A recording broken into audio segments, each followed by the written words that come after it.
Hari ni kita nak pergi pekan, nak pergi UMP. So kita lepak makan sini kejap pagi ni. Okey ke makan sini. Pagi-pagi ada ikan goreng. Ikan nasi.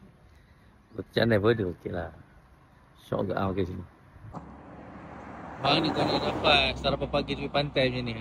Kat pantai je. Ni Pantai Sepat. Okey, dah sampai kat UMPSA Pekan. So kita ada hari ni, kita ada bengkel e-sport kan, daripada Mio. So kita akan tengok lab yang kita orang design dekat UMP ni. Ya je, aku sama belajar. Okey, kita sampai dekat lab ataupun studio untuk kita buat bengkel e-sport. Ini dekat UMPSA Pekan. So yang ni stesen untuk PlayStation. Dia ada rig untuk game PlayStation juga. Ini untuk biasalah untuk game racing. So ni student kita hari ni. Ada lagi tak sampai ni. Ni dalam, ada kat dalam 15 orang gitu. So yang ni ruang galeri ruang galeri.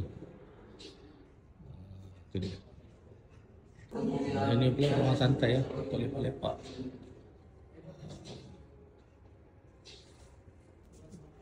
So yang ni kita punya tenaga pengajar Mio So ni nama dia Studio Hati dekat library ni. So yang ni adalah studio kedua tau. Yang pertama adalah studio multimedia untuk rakaman video, editing video. So kat sebelah je aku bawa tunjuk. Yang ni studio untuk digital So hari ni tak buka lah sebab dia punya in charge apa ni tak sihat. Apa nanti kita tunjuk lah kemudian. So ni studio yang pertama lah. So dalam ni ada studio untuk rakaman, studio untuk apa ni, editing video, studio untuk macam-macam lah untuk kerja-kerja digital.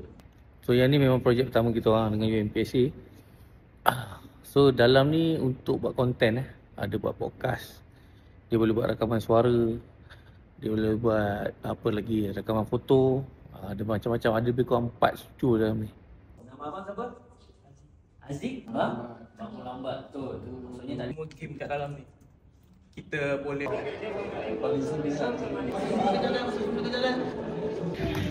Okey, dah settle dah kita punya kelas. Dah ke? Dah. Saya dah dapat sikit.